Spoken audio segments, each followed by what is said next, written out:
Hello and welcome to the Penno channel. We're back after Aston Villa beat West Ham in the first game of the Premier League 2-1.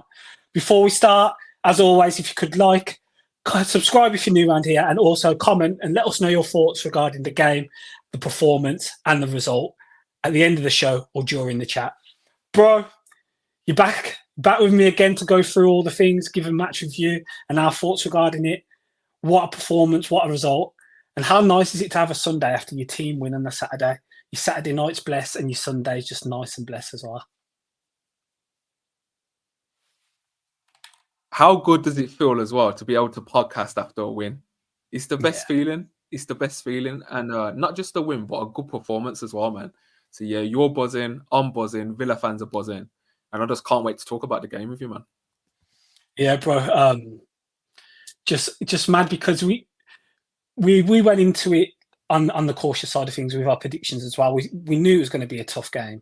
It was a tough game in parts, but I thought overall the performance was right up there, especially that first half, which we'll get into. But yeah, a fantastic result to come away with 3 points from a ground that we've not won at since 2011. Unreal. Just not won away at West Ham since that for that amount of time. It's a very, very long time. Is that 2011? Yeah, 2011, so like 13 years. So for Unai to come out and break his first curse, his first record of the season, straight off the bat, is huge. And yeah, we'll get into it. There's people joining the chat, so I'm just going to shout out some names. David Ham, thanks for joining. We've got a good comment, so we'll pick that up when we get into things. Michael's joining, says good evening all. Thanks for joining, Michael. Will's in here, goes up the Villa. Thanks for joining, Will. And Kevin's in here as well, and we'll get onto his comment as well as we go through things because it's relating to the game. David's put this one, huge result, great start to the season, buzzing weekend. It is indeed, David. Thanks for joining. So yeah, bro, where do we start? And also T1's in here as well. Says hey, thanks for joining, T1. Yeah, bro. Just we'll go from the starting lineup and how we set out. There wasn't many surprises with the lineup. The big news was Ollie Watkins was fit and available to start, which was huge. Apart from that, it was the starting lineup I think the majority of people would have expected. And yeah, how was your thoughts with the lineup? Yeah, we spoke about it in here about the defense. Emery normally takes time to bring his guys through. And we saw that with the case of Maatsen being benched for Dean. Cash got another header of Costa as well. Midfield, we predicted Onana and Tielemans. That's our midfield too for the long term, I think. And yeah, Rodgers played up front with McGinn and Bailey. Both, so we got it kind of wrong with Bailey not starting. Bailey got another head of Ramsey and McGinn on the left, which was a bit different. And this Rodgers centre forward thing, it wasn't a gimmick. It seems like Emery, to get Ramsey in the team long term, is going to play Rodgers as a centre forward. So that's interesting as well, man. Yeah, it is interesting that I think from pre-season, Rodgers has been playing either as the furthest striker ahead or someone's been playing in behind him as well. And with Watkins back now, it does look like he's going to occupy that space, but he can also go to the left. We all know that about Morgan Rodgers. Were you surprised with the West Ham lineup and how they set up? There was only was it Guido Rodriguez was the only new signing that started for him. So were you surprised with that as well? I think looking through the Premier League over the weekend, the majority of sides have not started their new signings. They've gone with the tried and tested where possible. So yeah, what were your thoughts regarding that? I think a lot of West Ham fans were surprised, and I was a bit surprised as well at the time. I can't lie, I was smiling because I saw our lineup. I was just like, okay, cool. But then I saw their West Ham. Thought, hold on, like this is giving me confidence. They didn't start Somerville. They didn't start Tadibo. They didn't start Fulkrug.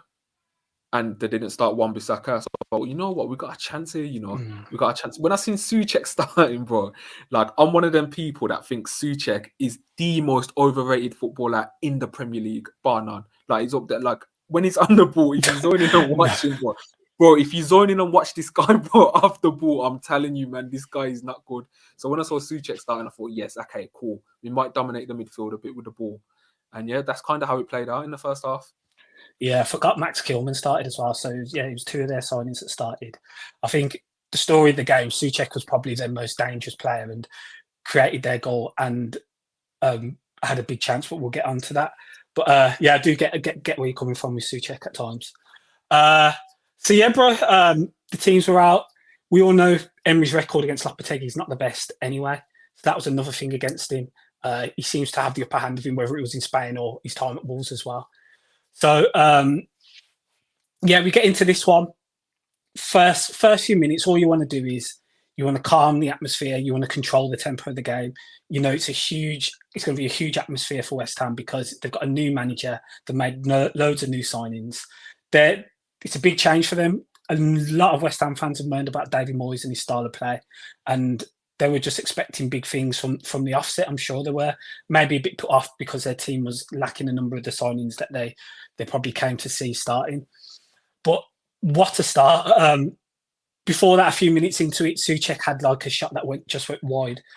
But to put the pressure on early, get the corner, and then to score just from 4 minutes, and for your debut signing, Mr. Amadou Onana, to score the first goal.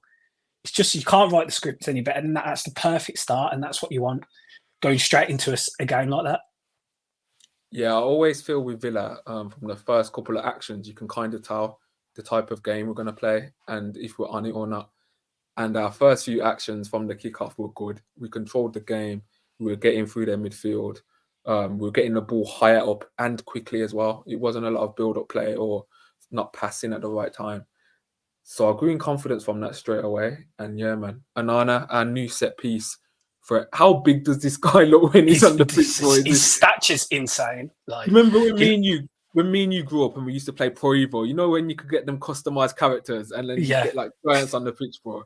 Yeah, bro. Onana's yeah, I was just, his physical profiles. He looks like an NBA player playing football. That's what he looks like. It kind of reminds me of, because his stature in comparison to everyone else is just ridiculous. And what I want to talk about again is Austin McPhee, because it's a set piece again. We've exploited their zonal marking. West Ham are set up in a zone, and the way we've exploited it and moved them out of position is by so many players have ran forward. I think Pau Torres has, Leon Bailey has, Watkins has, and it's moved them all out of shape. Max Kilman stayed in his zone and stayed on the line, and Areola's not come off his line. So it's created a huge gap. All it required then was Amadou Onana to beat Antonio to the ball, and he does that easily. He gets in front of him. Antonio's a big physical guy, but you just can't match him. You can't get across. And it's just a simple header from like 3-4 yards out. Get it on target and it's a goal. And that's what really impressed me again with our set pieces. As we saw throughout the game, any set piece, throw-ins as well, being a big detail.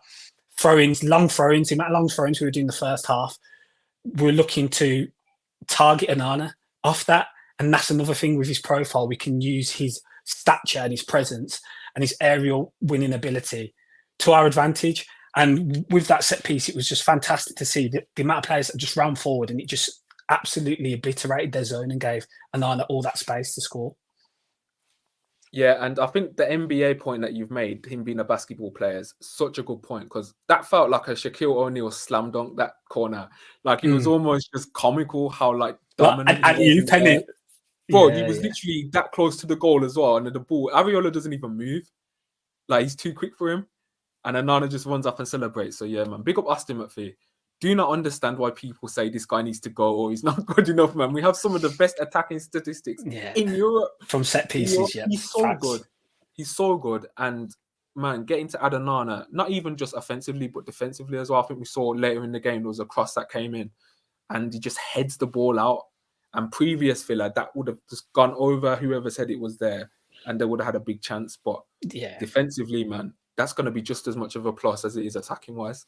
Yeah, I want to get onto some of those stats later, because some of the dual stats, that's what impressed me the most. And we'll get onto that because that's a big factor. If you win your duels within games, you're going to win more matches. But yeah, moving on from that and the pattern of that first half, we just came into our own. We got the early goal and it just felt like this is going to be cruise control. We're going to get a couple here. We had a few chances and opportunities. We've shot some Morgan Rogers. We also had Tielemans was having a few shots as well. And then Bailey had a chance. And then the big opportunity, which was, again, something fantastic to see with Leon Bailey. With Leon Bailey, we all know what he can do with the ball at his feet. if he comes short with the ball, we all know he can beat a man. He's got trickery. But what was so impressive was to see him running behind. Matty Cash has played a long ball down the line. Not too accurate. It's just to kind of pull it in an area. And to see Leon Bailey just run past their back line and get through 1-on-1 was a credit. The finish, he could have done better with the finish. It was difficult, I feel, because even though he went past Areola, Matt Kilman's flung himself. I think the better option was him to kind of fake the shot and just let Max Kilman slide past him. But he's hit the post from it. He's come close. He probably should score. But what stood out for me was just seeing Leon Bailey running behind, because then that's just a different outlet to his game. And with the Arsenal game coming up on the weekend, and if Zinchenko's playing left back, and we saw last season against Arsenal, and especially at Villa Park, we saw Zinchenko's second half really started to invert into that game, and it left a real big space on our right-hand side, their left-hand side. And if Leon Bailey's going to be running in behind like that, he could get a lot of joy within that game.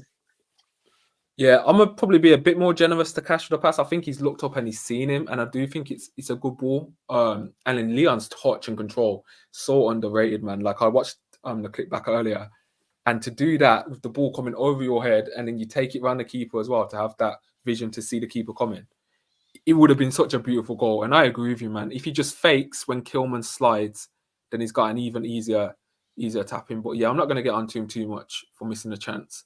But he just showed our dominance. There was another chance as well. Morgan Rogers, personally, my man of the match. I don't know how people will feel about that, but personally, I thought he was man of the match. I thought he was incredible.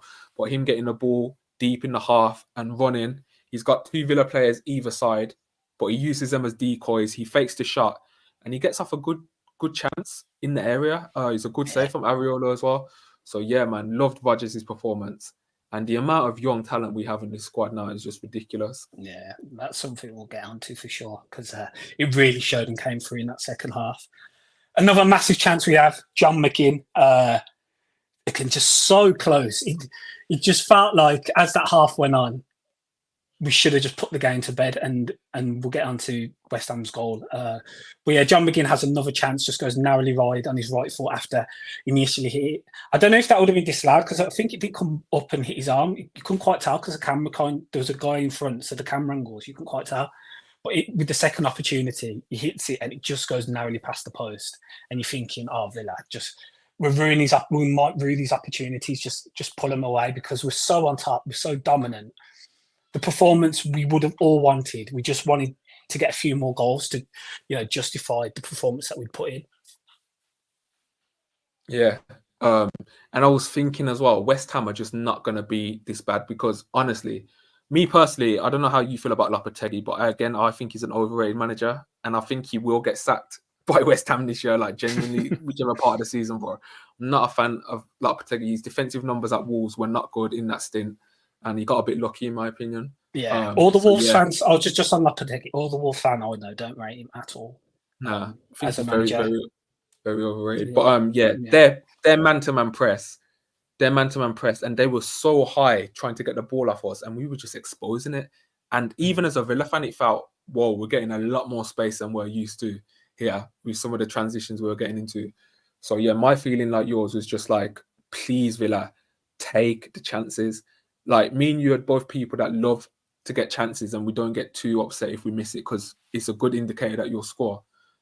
But even still, it was like, come on, Villa. Like, please, just give us some comfort. Give us some comfort. But yeah. Yeah, as we brought up before, sometimes last season towards the second half, especially the second half of the season, we were struggling to play out of a strong press. And West Ham kind of had both iterations. They had a strong press at points, and then sometimes it'd sit off. And we were playing through both ways yesterday in that first half. It didn't matter if they were coming, if they were trying to box us in, or if they were dropping off. We were still creating and finding space. And that was the big factor. It was that performance first half. It was just like, okay, we've been building up through pre-season. The results might have been there, but the performances as such. But we'd been building us to this point. In that first 30 minutes, we absolutely blew them away and should have been ahead by more. Moving on from that, the penalty decision. Just before that, bro, I just want to shout out Pau Torres. I thought Pau Torres' general performance was so good, but he's carrying as well. Certain points where he'd normally just pass out wide, he faked it and he ran through the middle.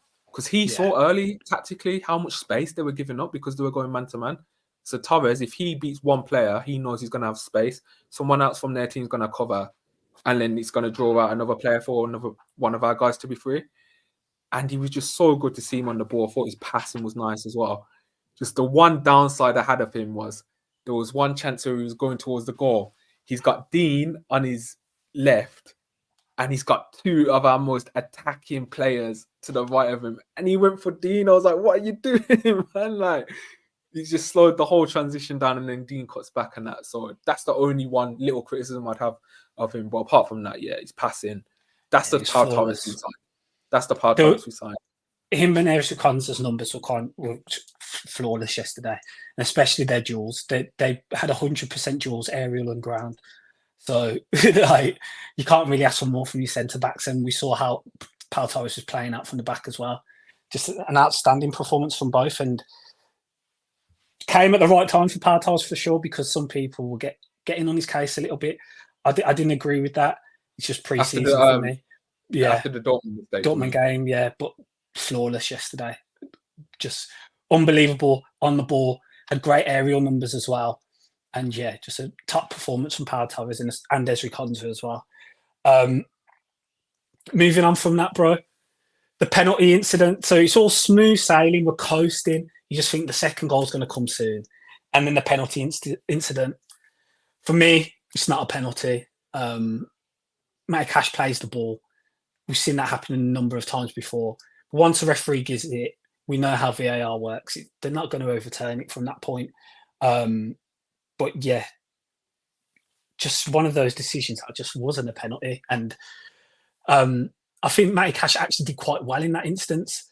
Okay, he does get tangled with Souček at the end of the challenge, but he gets the ball clearly, and the ball moves away from Souček's body. And you can tell by Souček's reaction as well. He thought that, because he didn't even complain when he went down. He was trying to get back up and get the ball. So I think, yeah, we've had one there. Those decisions tend to balance themselves out over the season. So hopefully that's one in the bank now, what's gone against us, and we'll get some further down the field. But I did think it was extremely harsh. I don't know about your thoughts. Yeah, we haven't even mentioned it, but not just the fact they had a penalty that shouldn't have been. We didn't get a penalty in the first 2 minutes for a blatant kick on McGinn, I think it was. We didn't even speak about it on here yet, but yeah, I think we should have had a penalty in the first 2 minutes. So to see that not given, and then to see, at first, with the Cash chance, I thought it was a penalty without seeing a replay. But when you look at it slow motion and you see it again, he's won the ball. Souček's on the floor. He's trying to get up, trying to attack the ball again. Like, he's not even thinking to complain to the ref for a penalty. And yeah, it's just BS, isn't it, man? Because you just like, it is, man. It's a good ball to Souček, to be honest. I can't remember who played it, but it's a good ball. He controls it well. But it's not a penalty, man. Like, come on. And like, they just get like a massive goal scoring chance now of what? Us not even doing anything wrong. Literally out of thin air, bro. They'd done nothing in the game. It was only going one way at that point, and they just get that out of thin air, and it totally changed the way the game was going, especially towards the end of that first half, because in the last few minutes they were on top then, because the whole momentum had just shifted, all because of a decision that it shouldn't have been a pen. But yeah, Paqueta scores it. Decent penalty for them, and it's 1-1, and you're like, just like, fuck, have we blown this sort of thing? Because what are you saying? Someone please just give Martinez an Argentina shirt to put on the for pens. No, we can't say, because to be fair, Lil he stood off. He stood off. And, in the penalty shootout? Yeah. I can't always be in-game pens. Yeah, man. Do you know what? Someone made a good point. In a penalty shootout, he faces weaker takers, so mentally he can disrupt them more, if that makes sense. Whereas in-game, he's facing their best taker every single time. So Paqueta's not gonna cower to the mind games, is he really? No, it's the first one I think I've seen Martinez be sent the wrong way as well. Usually he goes the right way anyway, but yeah, it was a good penalty. And they're back 1-1, bro, and it just changes the whole story of the game from there. It's proper deflating, and I bet the players felt that as well, because they were just so far on top within the game. But yeah, half-time comes, they have a few glimpses as well. Emerson has a shot. and that's the end of the first half. And I couldn't fault our performance. I really couldn't. I thought we were outstanding that first half. And moving into that second half now, it was just a case of, can we just get back on top in the game? That was the big factor. Can we go again and get back on top in the game? Tell me thoughts the first. Yeah, go on. Just to touch on the first half, I wanted to say something. Even though I do get onto Luka Dean sometimes when he's going forward, and I do think he can be a bit of a net negative because he just lacks that pace that maybe a Maatsen has. Defensively, he was incredible. He made one of the best last-ditch headers from a cross that was going towards Souček, I think, to clear it out for corner. That was such an impressive header. So, yeah, I'll big him up for that. I thought defensively he was really... He was really under pressure from that header, wasn't he? And Souček was all over his back, and he somehow managed to flick it over. So, yeah, that was a really impressive header. Savage, looking a few of the comments, Mark's put one here about the Arsenal fans losing their shit again over Aston Villa. I think I need to send them some Brazilian jazz for help to help them chill out. Yeah, Villa Arsenal's coming up next week, so that's always going to be the debate again. It's going to happen every time they play each other in the league until someone wins something or something else. And even then, it will continue on between Emery and Arteta. Gary says, hi lads, brilliant start yesterday, but was surprised Antonio started. Yeah, so was I, to be fair. Charlie's joined. Let's go, boys. Thanks for joining, Charlie. Gary also says, we can have a real go next week. Facts, me and you were talking about this, weren't it, bro? Now we've got that 3 points on the board. It's like, next week now, okay, let's go for it and see if we can be on 6 points after that game. But that just really puts a nice marker in there, getting the 3 points first game of the season, because it means now against Arsenal. Yeah, let's just go for it. Let's see what we can do, and hopefully get the victory like we did last year. David says Onana's bullet header to kick the season off was brilliant. Facts. T1 says, is Mikey Mike on good? Does not have the luxury to get on all the show, but I do try. You do indeed, and we see you in here, so we really appreciate it. Michelle says, hi, villains. Thanks for joining, Michelle. Gary's talking about West Ham hopes to do well. Don't mind them, it's Arsenal fans I can't stand. Well, they'll be at Villa Park next week. Rachel said those two types of headers from set pieces have been missing from us. They really have. First man contact headers from set pieces. We don't usually do that. We'll either try and work the ball differently. There'll be a few passes before the ball comes into the box and we'll have moved their shape. But first man contact, with just a ball whipped in, and to generate that much space. Austin McPhee was licking his lips as soon as Onana signed that paper for sure. Villa fans joined. Thanks for joining the Villa fan. He says, evening folks, what a weekend. Facts. Kevin says, I'd lick the same side. I think it's in pick. I'll pick the same side next week. The subs can always come on and make the difference against a tiring defence. Yeah, we'll have to see about that for sure, because I think Unai's just going to, we saw the quality and the strength of the bench. He's just going to pick sides against the opposition. Then there may be a few changes, and if there is, because I think we're so strong now. Duncan's joined. He says, evening all, thanks for joining, Duncan. Rachel says we have to play very differently against Arsenal, but I will worry about that tomorrow. Facts. Plenty of time to worry about that. Let's enjoy the win from this weekend. Pete Bailey's joined. Thanks for joining. Pete says, an Everton fan said Onana has a 50p head. Up the Villa. Yeah, I didn't see any of that yesterday for sure. Charlie says, Austin McPhee, the fans sleep on the guy so much for the misunderstanding that he's responsible for defensive set pieces. They do. He's responsible for the offensive set pieces. Usually it's defensive coaches who are responsible for the defensive actions of set pieces. But just because he's a set piece coach, he gets lumbered with both. When we saw the reaction, we saw Onana run over to him and give him a high five as well. They got that on the montage in slow motion as well.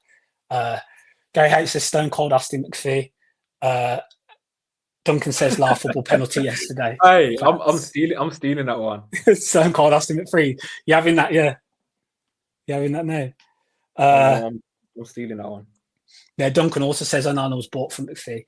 I really think he was. And McPhee must have been, after that Euros display from Scotland, he must have been down in the dumps, and Villa just gave him Amadou Onana, and he must have had a massive smile on the face when Emery and Monchi presented him to him, because he knew he could work wonders with him.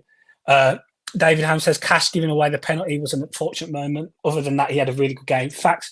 We'll get into the second half and how he performed against Kudus. But for how good Kudus was, Matty Cash gave as much as he could give. Like, there's not many fullbacks who can cope with Mohamed Kudus, and there's a few times he got caught out, but there's many times where he got back into position, he made the challenge, even though Kudus had gone past him initially. Anything Aliens has joined, thanks for joining. He goes, Onana is my favourite player. I think he'll go on to be a cult hero and hopefully go on to be a legend and win things with us for sure. Michael says, I was very pleased with the performance, but knew our fitness may be an issue. But this is where we need a squad and not a team. And the subs were made at the right time and they were effective. Facts. Charlie says, I love that Onana's profile has changed our dynamic instantly. We've become a team that can squeeze opposition in the second phase simply because he's such a dual monster. Really was. And we saw moments of that when we were pressing onto West Ham and they couldn't play out. And the ball was just coming straight back onto us. I remember the first half, how I think Pal and Konza were standing in their half. We had literally 10 men in their half. And that's something synonymous with City and Arsenal. That's something they do, where they just suffocate the opposition because everyone is pushed so far forward.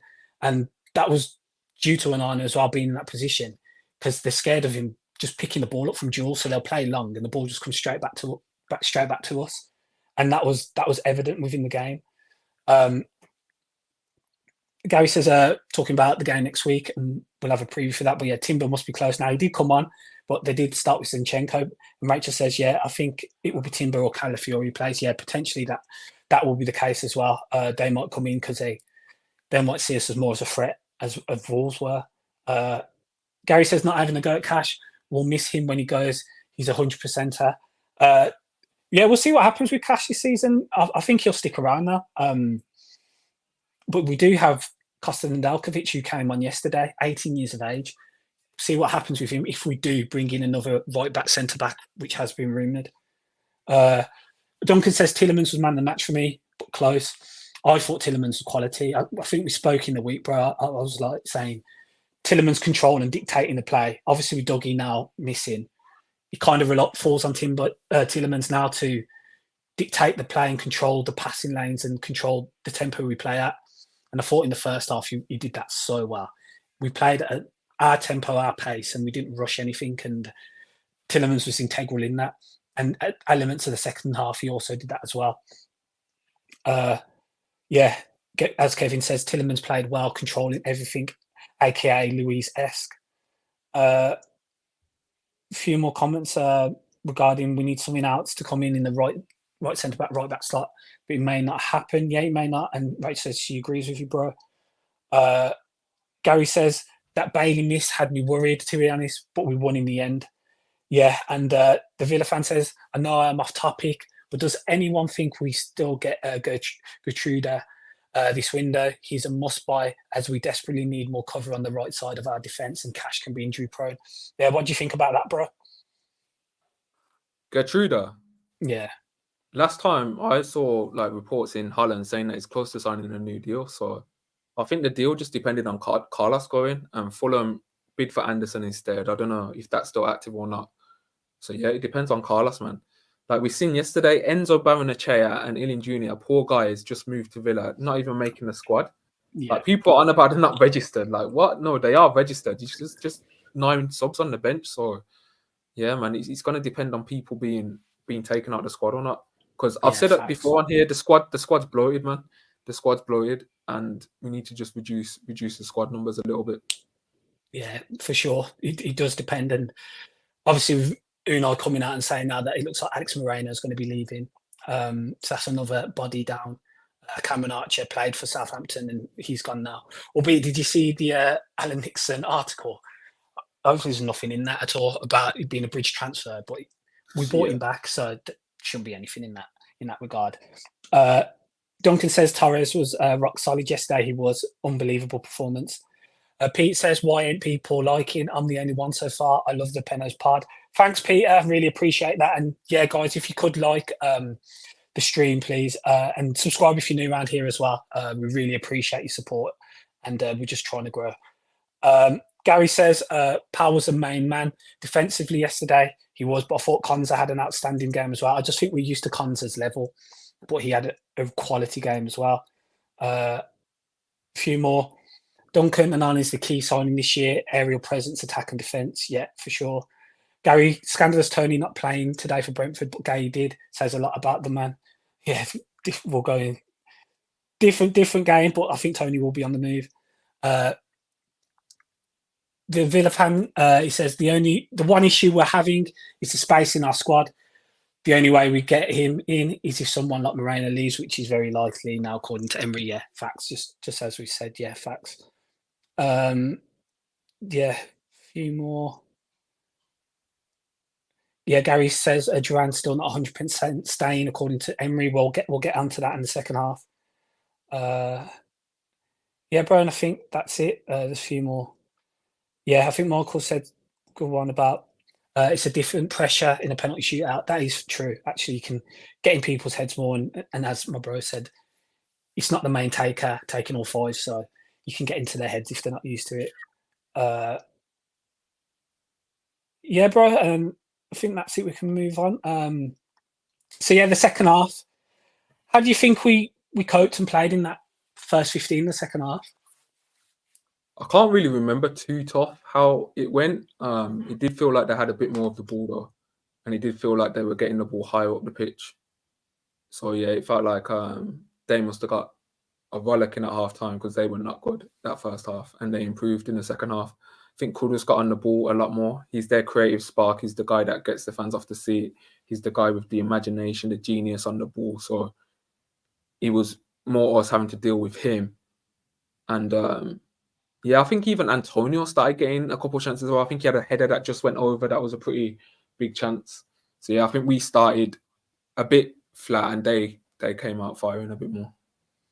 Yeah, it did feel like that. But even though we did have a few chances, Tillemans had a shot, Rogers had a shot as well. That was a big chance, the Rogers chance, where he managed to clear it off the line. Yeah, transition. We kind of changed how we played. So we knew that West Ham were going to come onto us because the momentum had shifted. So we played for the transition. And boy, if there's one thing in this squad now is we have transitional players who are ready to pounce. And yeah, we nearly scored off that transition in itself. Morgan Rogers unlucky to have the ball cleared off the line from that shot. And then the substitutions came around that mark. I think it was the 61st minute. Now, Unai Emery gets substitutions right the majority of the time. He's made some big ones over the time he's been here. I remember the Liverpool game, just that one, he brought Jhon Duran on. And Jhon Duran ended up scoring 2 goals and almost confirmed our place in the Champions League. Sometimes he gets it wrong though. I remember Man United at home where he made that weird sub and he just kind of changed the game. So I was so happy.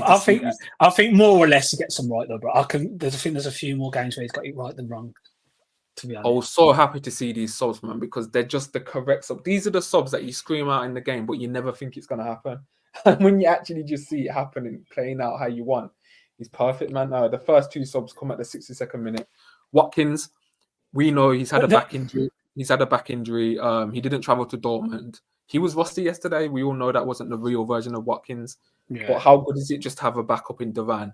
That we're gonna get into his performance, isn't it? And then John McGinn taken off at 62 minutes. I felt he did not look comfy on the left. He's better on the right. So for Ramsey to come on as well, and you just know Ramsey can stretch play. He can carry the ball. Just the 2 perfect substitutions. And I think that's a big statement to take off his captain in the 62nd minute. Yeah. I was going to say, that is some big... Bro, that's some big cojones subs. We didn't see your that captain and your top scorer, top assister, one of the best outfield players in the Premier League last season, you take them both off at 60 minutes. And I think looking back, if you'd have seen that substitution last year, you'd have been like taken aback a bit. I don't think it would have been as much yesterday just because Watkins, it was his first minutes back. And McGinn as well. I don't think he had the best of games. To be able to be in that position and trust the squad now and have that depth where we can do that and bring on 2 players and they both just change the game is credit to Unai for making the subs and the squad's getting there, man, for sure. But changed the game, didn't it? The game changed a little bit because they had to make a triple sub about 10 minutes later because the momentum shifted as well. And obviously we countered their subs with our own subs as well. After that, bringing on Matson and Bidace and Costa. But what Javan's performance? Do you want to get into it now or? Yeah, let's get into it. we'll get. Do you want to get into the goal of the performance first? Because I thought, we'll go performance. So I thought he did so well when he came on. I think his first action was to chest the ball down. It was a high ball, and he just chested it down and brought it down. And you think, okay, looks like he's on it today.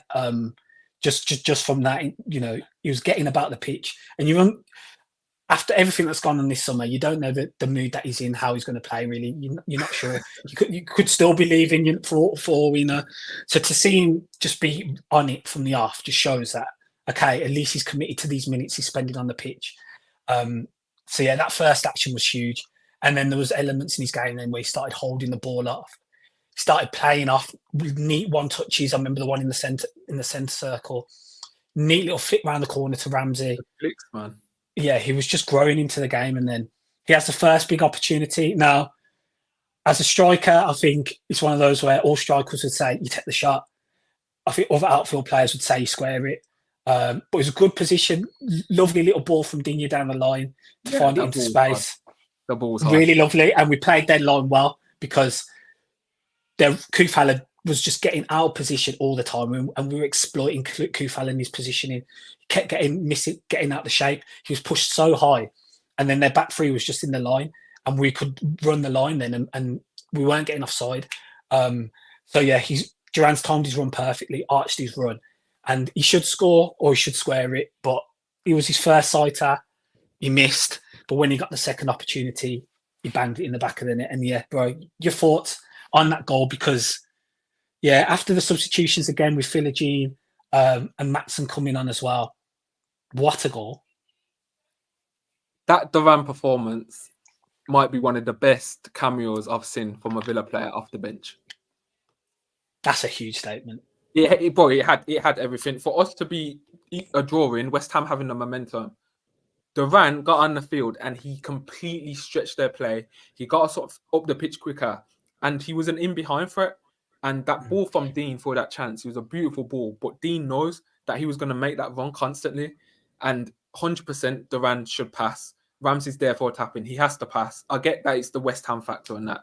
And it's a decent effort, but he has to pass. But him not passing was the only blip on his performance. We were hoofing it to him at times, and there he was just testing it down. He was laying it off. He was playing the correct pass backwards to get us up the pitch. The little flicks. There's one flick that he does. He came to the halfway line. He runs back. He flicks it. And by the time the ball's left his foot, he's already facing the goal. Like his shift of body and his turn of pace is frightening, bro. It's genuinely frightening. Like the kid's 20 years old and he just did that. And I'm going to say it now, bro, like outside of Grealish in recent history, I don't think we've had, if we're talking pure talent and potential, I don't think we've had a guy as talented or someone who has the potential that Duran has. Normally, I don't know. What about Jacob Ramsey? Bro, I love Ramsey, but come on, we have to be honest with what we saw yesterday. No, man. but I know, I hear that, but Jacob Ramsey not getting injured last season is in the England squad. And okay, you can have Ramsey. Okay, cool, you can have Ramsey, but Duran's definitely top three. And I just think now for him to score as well. Let's talk about that move. Maatsen running in behind. Okay. I think Maatsen's cameo flawless yesterday. I think Pau Torres as well. Pau Torres sometimes maybe with Dean on the pitch he can't be as creative with his passing. He might have to be a bit conservative. But did we see that looped chipped pass? He knew Maatsen was going to make the run. Maatsen's first time touch is so good because I'm thinking he's going to touch it and then he might delay and then Ramsey doesn't get the ball. But he plays it first time and Ramsey cutbacks. These are the best way to score goals. Cutbacks into the box with your player in the middle of the pitch. And Duran, it's a great first time finish, bro. And it's just, we knew it was coming, man. Like, football's so scripted nowadays. Like, we knew it was going to happen. If he signed for West Ham, he was scoring the winner for them. If he stayed with us, he was scoring the winner for us. So he was scoring that game no matter what club he was playing for. And thankfully, he was playing for us. But just from that goal as well, if you look from a bird's eye view of that goal, it's perfect Unai shape. Like, we're sitting with three at the back. Matty Cash has dropped. Pal's playing forward the ball. You've got the two in the midfield, and you've got five up front. Yeah, and we've created the overload. So Koufal can't come, and once he starts coming, then it just moves their back four across. So when the ball gets to Maatsen from Pau Torres, the touch is unreal to just knock it past Koufal. That means then that Mavropanos has got to push across, which creates a space. JJ has a quick flick over his shoulder. You see him flick over and just squares it across. Duran then has the running on Kilman. Kilman can't get to him, and it's a great finish. And Duran, if he gets a shot, he's going to absolutely blast it. Like, he doesn't need no backlift, and he's going to go smashing. If it's on target, it's more than likely to go in the net. It's just a tremendous goal, man, and yeah, it's what we deserved. The celebrations perfect, man. The hands up, the touch of the man. That could not have gone any better. You got Villa fans in the crowd doing the iron sign to West Ham fans, bro. Just taking. Yeah, it must have been mad in there. The Villa boys in that away and must have been going absolutely mad. I've seen some of the videos, man. Like, it's just crazy. I just could not have manifested that. Like, we could not have asked for anything better for that. And yeah, man, my opinion on Duran is forget about Felix, forget about any more attackers now. I know Diaby's gone, but keep this guy, because I don't think we signed a better talent than Duran for the attacking option now. With his wages as well, you got to think the wages he's on. He's not on a lot of wages compared to a Felix. I asked you and the people in the chat as well of his age in the Premier League. The only striker I think who's that level, but he hasn't played for so long, is Evan Ferguson. Like, the only one who you can put the same age group, who's had an impact on the Premier League so far, who could have the potential to go on. And you remember the fees that were quoted for Evan Ferguson, and he was getting regular game time with Brighton. I think, apart from that, if at age, who comes close to him? And this is the problem we have now. We have a backup. I'm going to do quote marks. Backup striker that plays, in my opinion, that starts for 13 out of 20 Premier League sides. The only side he doesn't start for right now is Spurs with Solanke, Brentford with Tony, but now it looks like Tony's gone, so he might even start for them now. He doesn't start for Man City because they got Haaland. He doesn't start for Newcastle because they have Isak. He doesn't start for Villa because we have Watkins at the moment. And there was one more team. Probably, does he start for Chelsea? Like, I love Jackson. I love Nicholas Jackson. He does start for Chelsea. Bro, I think he starts for Chelsea. It's hard to argue. They were trying to sign him. Yeah, okay, they start our players. Of course they do, but Mark Gray got minutes today. Like, yeah, I think he would start for Chelsea. It would take a few months. I'm at the point where I'd rather have no more signings if it means Duran stays. I think I'm at that point as well. Now. Bro, we cannot sell 40 million for Duran. No sale. Do not sell this kid, because you can double. You can even double your money under another season, especially if he's going to get Champions League attention. Bro, just know some of the stuff I was seeing yesterday. I knew Duran was good before, but ceiling wise now, if you think about where he could be maybe 2-3 years, bro, he's 20 years old. And normally guys that are 20, they need a lot of gym work and time to perfect their craft. Look at Højlund. Højlund struggled a bit still, even now when he's up top for United. And he went for 65 million. And we're going to sell Duran for 40 million. No, don't sell. We've sold enough talent this window. We sold Diaby and Luis, sorry. Keep Duran. Keep him, please. Yeah, I think Rachel makes a point though. I think the way the club is, if we get a good offer for the club, for Duran, what's a good offer though? 40 million isn't a good offer to me now. If that's us, bro. That's us. But the club, they're different. Yeah, for me, bro, they need to allow the Felix thing. If we're trying to sell to get money, for allow the Felix thing, man. You're gonna bring in a guy that's done 5 or 6 times the wages. And we saw a different play to Duran yesterday. He was more dynamic. He wasn't just a target man. He was dropping deep. He was doing little flicks that Felix would be brought in for, that type of link-up player. Yeah, man, just keep Duran, in my opinion. Yeah, facts. And that's a shout out to Johan Lang, that one for sure. As his parting gift for sure. And that just shows as well, he's from Chicago Fire in the MLS. There's talent wherever you look. Every go. It doesn't matter about what year, bro. It's mad. It is mad. So yeah, bro, another player who had such an impact was Ian Maatsen. He was quality when he came on. Not only just going forward as well, because he had the opportunity with Jacob Ramsey where he played him through and he tried to square it, but also defensively, there's a number of times where Mohamed Kudus, who'd been giving Cash a tough time, albeit I thought Cash did well in elements of that. Don't get it twisted. Kudus was going past Cash, but Cash was getting back and making the blocks, so either going out for the corner or making the tackles. Yeah, the final action, he was still getting the ball. But I thought Maatsen, there was a few times where he locked up Kudus when he switched side, and yeah, he had a great performance on his debut. Jacob Ramsey as well, man. It's just so good to see a fit, flying Jacob Ramsey when he's on the ball. His transitional play, he's one of the best, man, and yeah, just so good to have him back as an option again.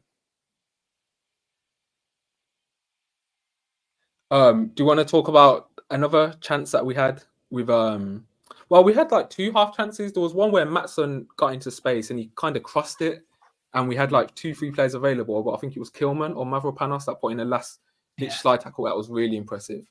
And then the Philogene chance at the back post that we had as well. Where he's volleyed it and it's just kind of gone past. Yeah. Well, I thought, yeah, we were still creating. We're at that point where we're like, right, we've got all the transitional players on here. We're going to just keep going at them. And man, just the level, what surprised me and what I was so happy with is 5 subs and the level was still there, if not better in elements. If not better, and that's what you want in the squad. That's what you want your squad to do. Hopefully that just continues through the season now, but that's what we're building towards. You want to get to the point where you are like, say, a City, for instance, where you can change your 11 and the level of performance doesn't go down. You just keep moving. You just keep moving the players, switching players in and out, but the level is maintained to a high standard. And that's so promising from yesterday, seeing that, and the players just coming on and just performing. And the age and profile of the players that were on the pitch at the end, I think of the front 4, Jacob Ramsey was the oldest. Our 2 fullbacks, one was 22, the other was 18. Amadou Onana turned 23 yesterday. Like, it's so bright for the future, man. You've got Illings Jr. and Enzo Baranachea who didn't even make the squad. I'll be honest, I feel for Illing because I've said from day one, boy, that left-hand half space does not suit his game at all. He's a left back or right winger, so I do feel a bit sorry for him. But I'm sure they'll get opportunities in the cup as well. But yeah, man, just if you're thinking that you got the Birmingham boys in Rodgers and Ramsey, but if you was to ask now after another season, just think combined how much Rodgers, Ramsey, and Duran could be worth together after one more season here. Just think what they could do, bro. Like, think what the levels we can get to. That it's just mad.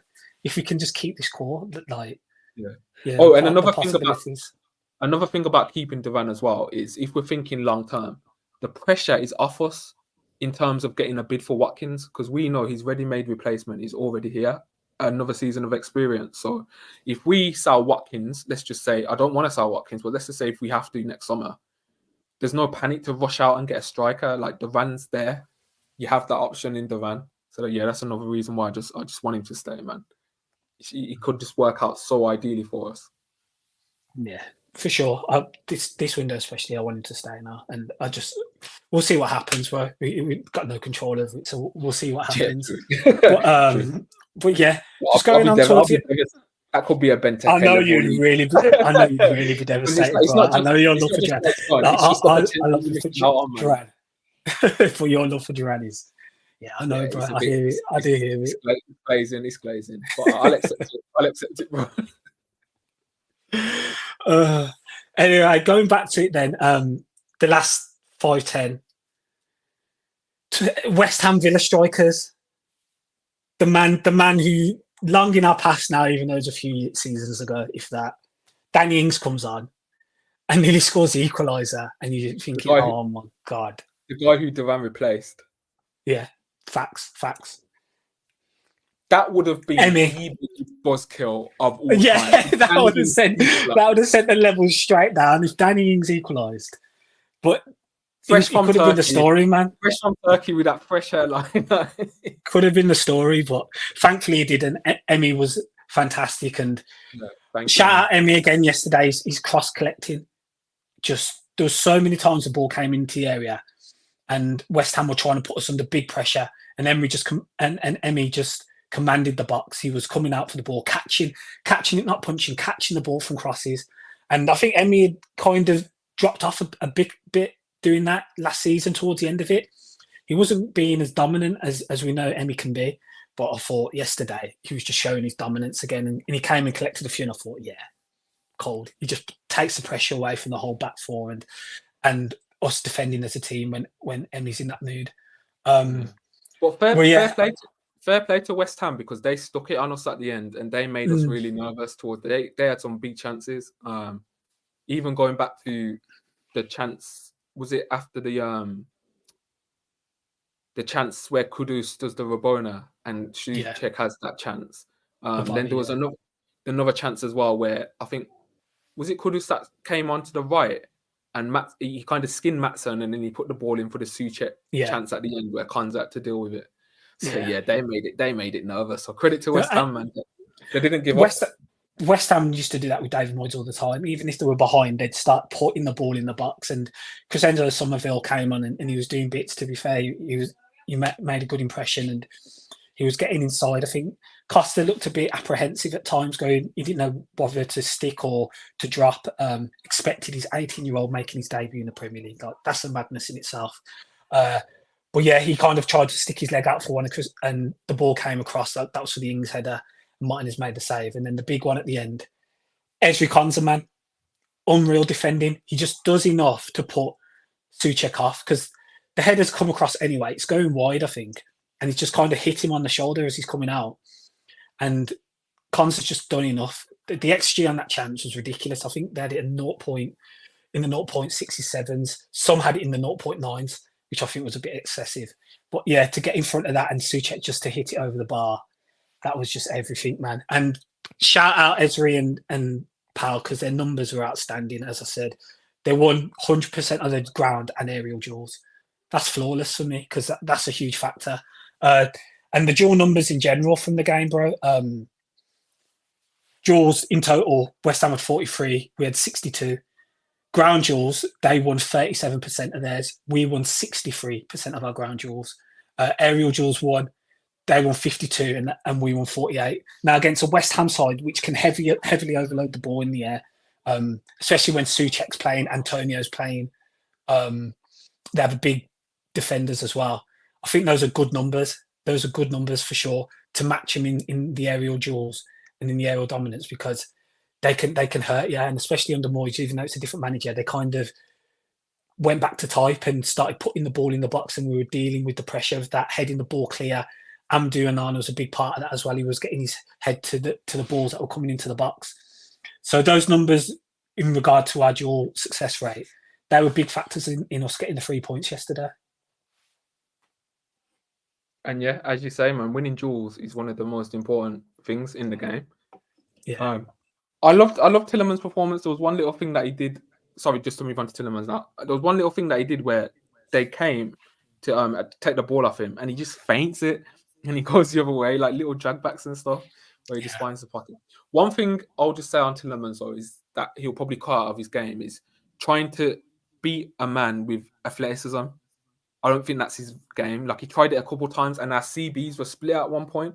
So if he had lost the ball, they would have been through. So that's just one little thing. But his passing, his control of the game, superb, man. Yeah, facts.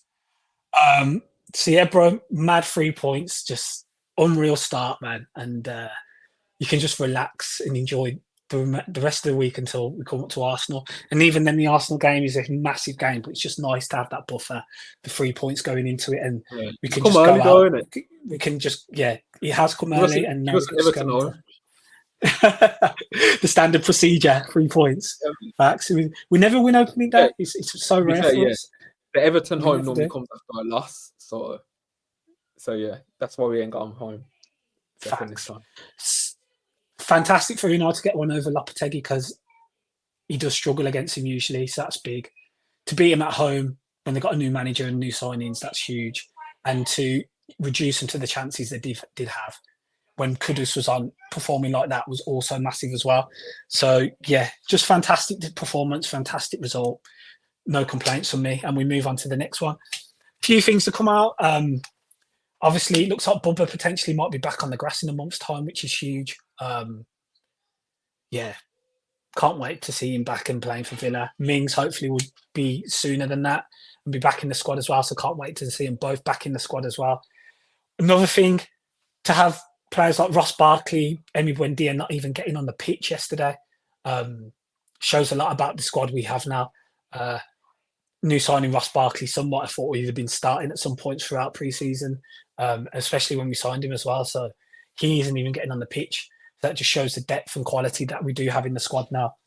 And yeah, overall, bro, just so happy with the performance and getting the victory. Yeah, anything to add? Yeah, I'm just seeing Talking Tactics on Twitter. He's done a great little thread on our I seen it earlier. He's done a great little thread on how intricate our set pieces are for that Onana goal. Like, you think it's just a cross and that Onana's is somehow free just for no reason. But now it's McGinn dropping short, it's Pau Torres coming across, it's Watkins going near post to create a space for Onana, man. We're so creative from set pieces. And look at Arsenal last season. That was a big reason why they finished second and got so many goals from set pieces, because they had intricate set piece routines, and we're the same. Just adding Onana, but it's just a new dimension. And I'll go into that Arsenal game quietly confident that we can get a result, whether it be a win or a point. But we're not scared of Arsenal anymore coming to Villa Park. Yeah. We can play our game just as well as they can. And in the game last season at Villa Park, they did have chances where they could have scored maybe, but we dug in and we scored early as well. So, bro, I'm looking forward to that game. And 5:30, I think it's on Sky as well. Again, we're the guys that people want to watch nowadays. So that game should be a cracker, man. Win that title charge. Oh, it's gotta be, bro. In it. It's gotta be. Nah, but when you look at our fixtures, bro, it might not be title charge, but we'll be up there, bro. Like, if we beat Arsenal, no calm, bro. No calm. Life's short, man. You gotta title charge before kicking the ball in the Champions League, man. Anyway, bro, I think that covers everything. We'll be back in a week doing a match preview for the game next Saturday. Huge game. You're going to get Arsenal fans chatting this week. Just leave them to it, man. They're still not over last season, and I wouldn't be if I was them either, because we started them winning the title. So yeah, massive game next week, and yeah, it's bubbling up nicely, man. And I'm nervous for it already. I can't lie, just a little bit excitement as well. I'm just going to keep thinking about West Ham. Keep watching the highlights of that game, and yeah, just basking in that for a few more days before thinking about the Arsenal game for sure. Everyone, thank you for joining. There's been a record number of viewers in this one for sure. So many comments, so many now that couldn't even get through them because we were just flying through. So we really appreciate you all commenting, and I can tell there's a community in the chat as well, and people talking to each other, which is fantastic. Like, looking like Chelsea's squad numbers in the views today, bro. Like, it's looking mad, isn't it? Yeah, it's looking so many names in here. So we really appreciate that, guys. And yeah, again, as we say, if you could subscribe if you're new around here, and also let us know your comments and thoughts at the end of the video in the comment section. And yeah, just how you think everything went in the game, and any other points we haven't brought up that you want to make within the comment section. I always look at them. I try to respond to as much as I can as well. So we really appreciate that. Bro, thanks for joining me tonight. Enjoy the rest of your Sunday evening, and everyone else, enjoy the rest of your Sunday evening. Try and watch the highlights again if you can. Match of the Day 2's on, so you can watch that as well. But yeah, thank you all for joining. Up the Villa, and see you on the next one.